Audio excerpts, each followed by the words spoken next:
Welcome. I am the teacher. I have decided to make a little quick face-to-face. I think I would do this periodically. So far on my website, I have went over 1 through 9, the numbers, what they mean. It's a very basic overview. I left some assignments out there on some of the lessons. I encourage you that the videos that you do watch, that you have watched, there's more to it. So, work the math. Challenge it. Is this showing you the patterns of life? Showing you the cycles of life, the 3, 6, and 9. I'm sharing with you your original language, mathematics. It's harmony is what we live. We are an equation and a universal being that the one created. We have the gift of life, and I'm just trying to share your language with you in a very fundamental way that you can take and get the riches from this gift that we have been given, which we call life. I do not like to debate. I don't see the point in it. The math speaks for itself. If you having an issue with what I say or me putting the numbers up and speaking about the numbers, okay. But the number speaks for itself. The result speaks for itself. Math is the only language where you get a true result. There is nothing else that needs to be interpreted. It's something we can actually build on. So I built my spirituality looking at the divine language, observing and studying how the language flows. And I see the patterns of life. And, when you take these patterns into your everyday life, you'd be surprised what you will witness and how the things that you start to truly be able to see. And when people are speak to you and they are expressing themselves, you can feel the intent. They may not be telling you all that they are witnessing, all that they are experiencing.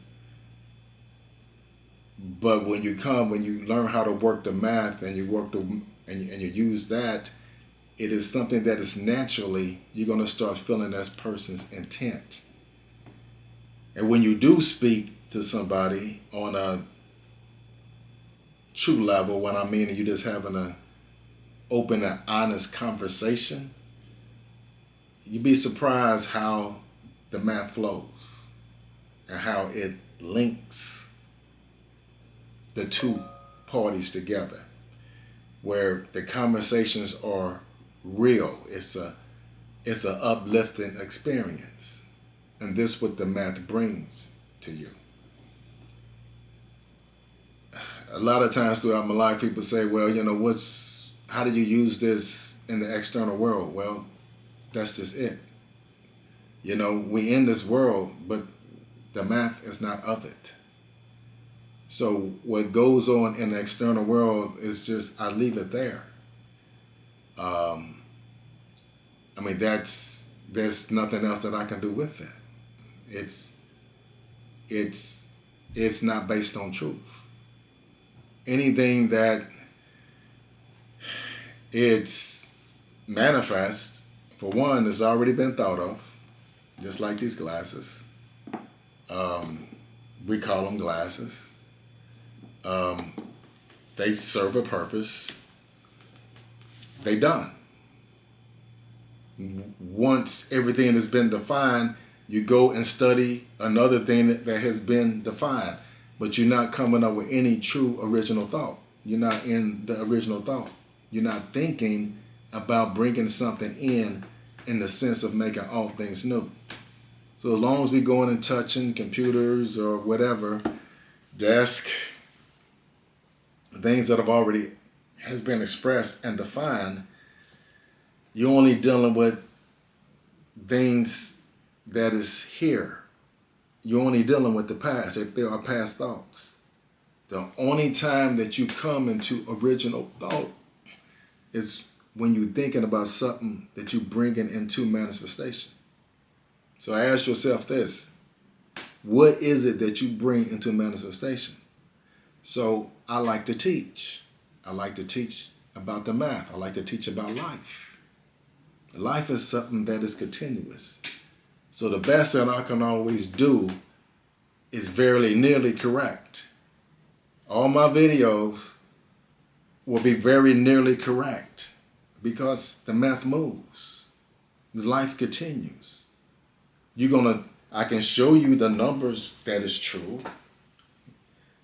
but once that is done, there's more there for to be discovered. The universe gives you your answers, but you still have to continue. There is nothing that is going to be static. So life is a flowing process, and we want that to be. We always want the truth ahead of us. Our problem is with the external world, there's things in there that we start wanting and we start desiring them. But they're already there. They're already serving their purpose. Okay? For instance, if I want to get me a car, that car is for transportation to get this physical body from one point to another. Now, I can get a $40,000 car. I get a $100,000 car. Both cars can get me to where I want to be. The question is, what kind of experience do I want to have in the car? Do I want to have a luxury experience? Do I want to have, all the little polishings and stuff? Or do I just want to get there? So those variables come into play sometime in life, right? I try to keep all of that out of it. I try to live a life that, okay, what am I doing and why? Once I got that worked out, I'm done. I don't need any of the added things. My intent is what I focus on. It took me a while to come into that understanding, but that's the universe. That's how the universe is. It always deals with a single number. So for instance, single digit. So you can have a whole bunch of stuff, right? You can have $300 and something million. Universally speaking, it doesn't grow in the universe, nor can you eat money. The car that's allowing me the transportation, it doesn't grow in the universe.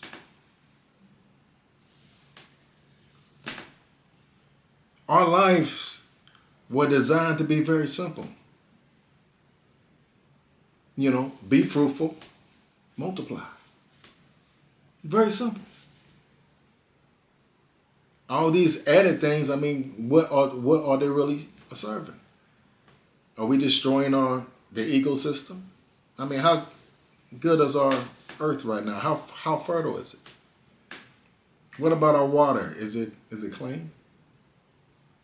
You call yourself civilized, but the elements in which you do, it's kind of hard on the earth, don't you think?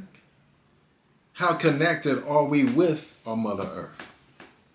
When's the last time you had your hands in the dirt and the sole of your feet on the ground?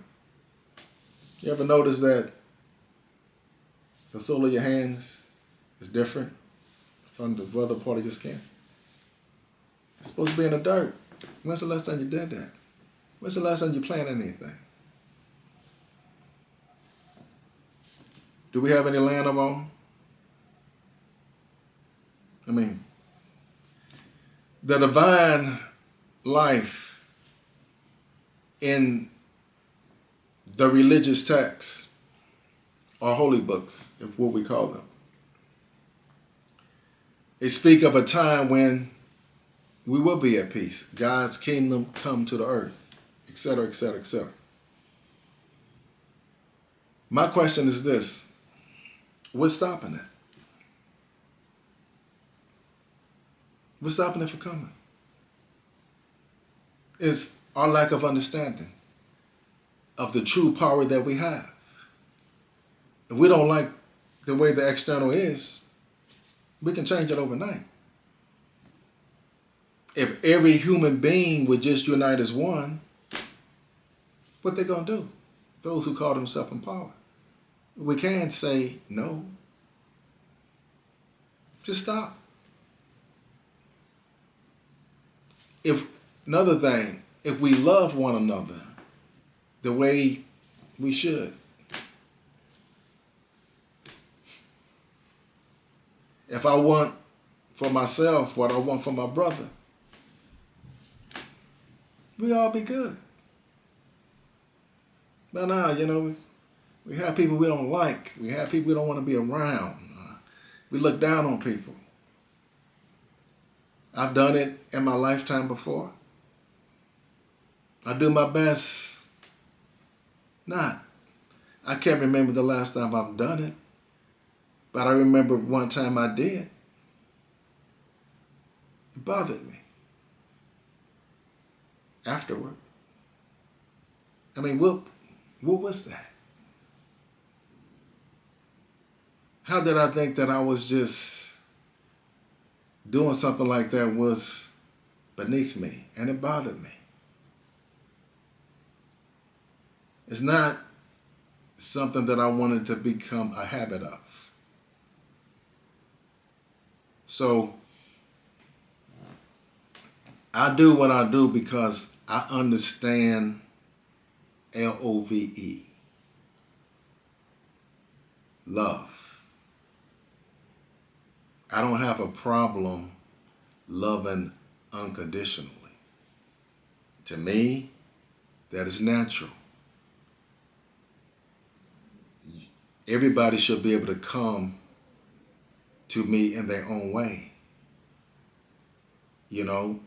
The environment that they're coming from, whatever the toils or the happy environment that they came from, whatever. Everybody, don't have or not born into what we call the ideal situation. Just think about the stuff that's going on in the world now. We are aware of it, but do we really care? Are we sending any of our frequencies over there? Are we really engaged? Most of us say, well, we have representatives and people who are supposed to be handling situations like that. We may see it on the news, but is it really touching us? I mean, do we really care? So, we have our cultural and social dynamics. We have things that keeps us busy. We don't have the time to do X, Y, Z.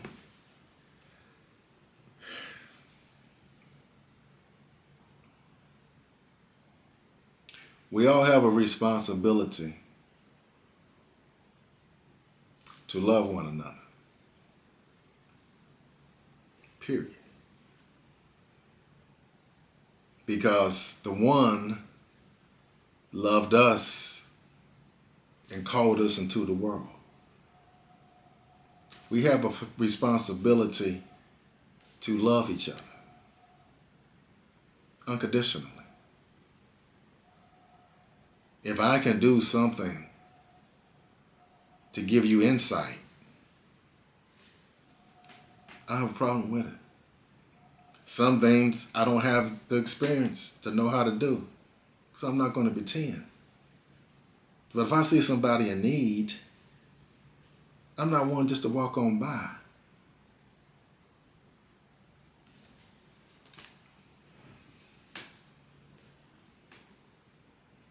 Sometimes, due to situations, we feel like, hey, I'm not in the position to help. So sometimes the best thing I can do is,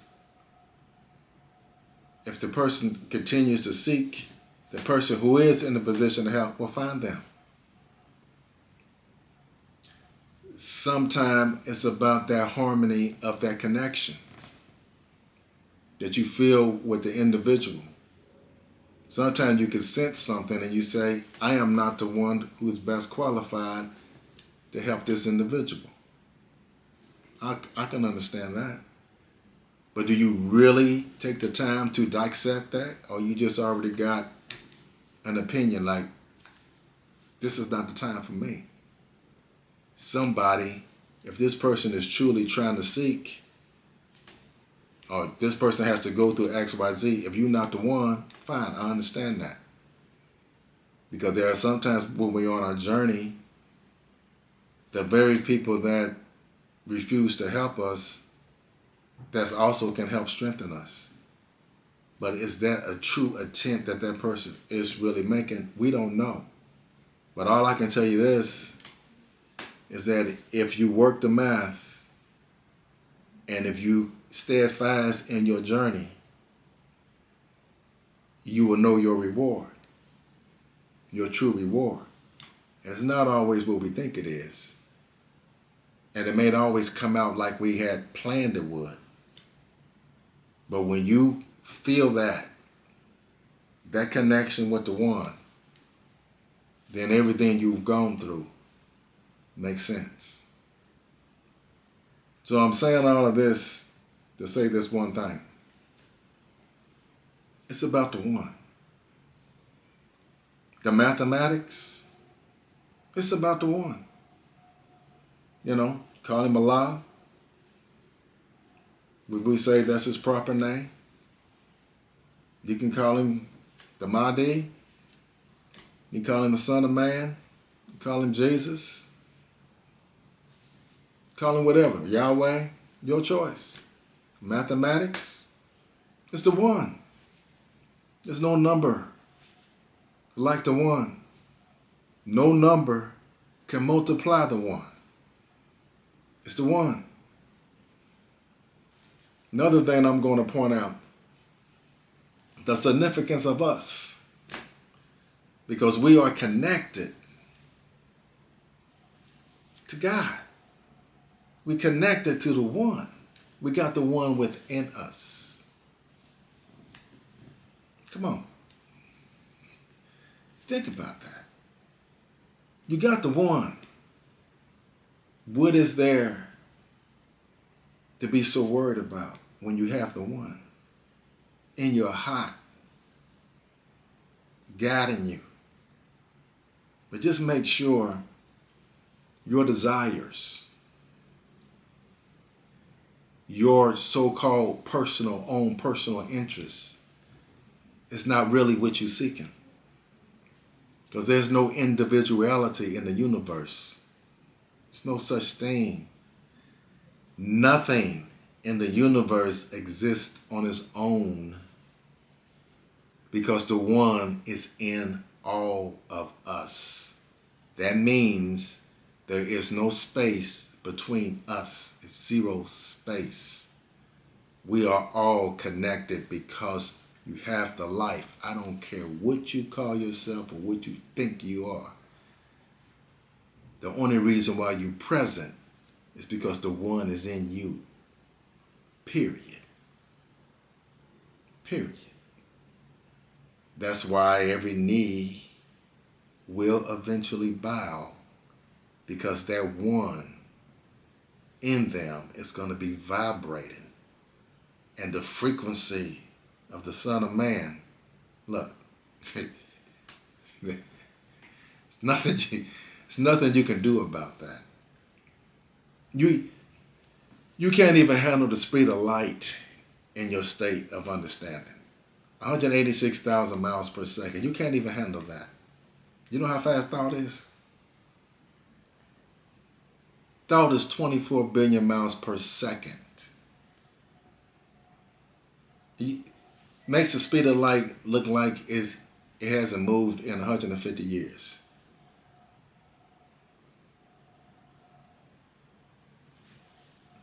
Supreme mathematics. Your language is mathematics.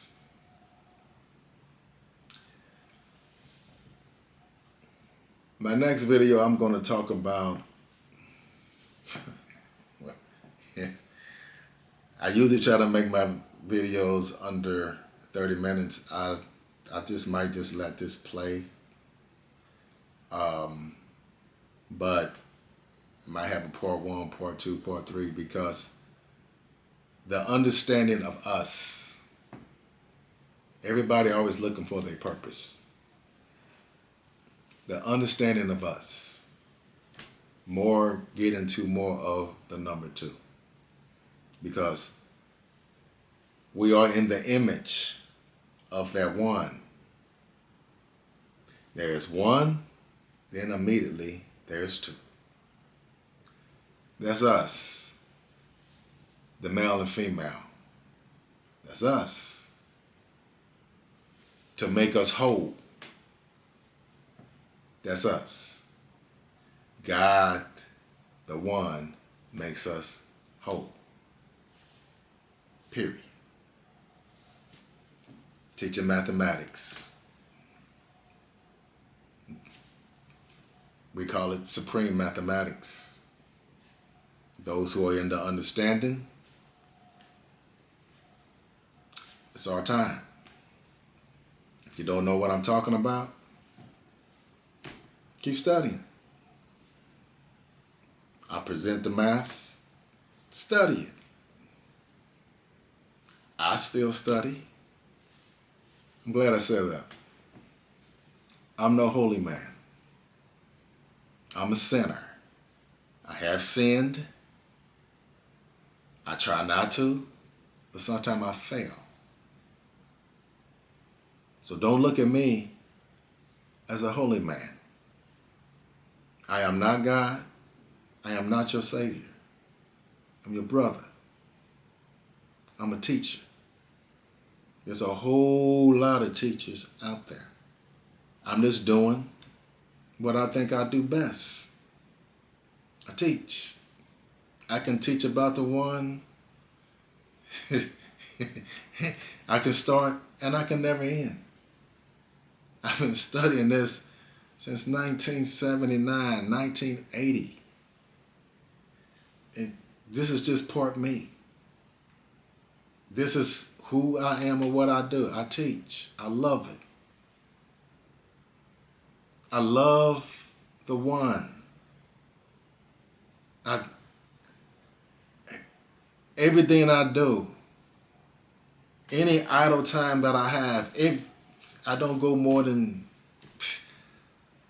I could be cutting the grass, I'm thinking about the one. I'm driving, I'm thinking about the one. If I'm having a conversation with you, even though I'm talking to you, the one. The one, the one, the one. It's all I know. Yeah. It's 2 things I've been blessed to know. God and football. Love it. On that note, I have trials and failures just like everyone else. I am not anybody that is divine. Don't get that twisted. I'm a teacher. I teach supreme mathematics. I call it supreme mathematics because I'm talking about the one. He begets not, nor is he begotten, and there is no number like him. He's the only number that can times itself and remain himself with substance. He can times himself and remain himself is something that you can add. It's not zero.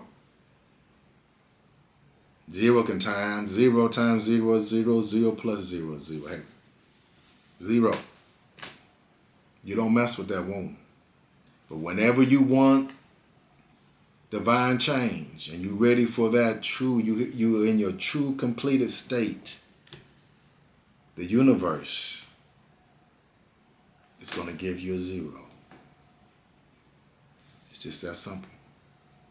But you got to be complete to have that 0. Because when you get that 0, you're a 10. You be. On that note, 1 times 1 times 1 times 1 times 1 times 1 equals 1. Thank you for listening.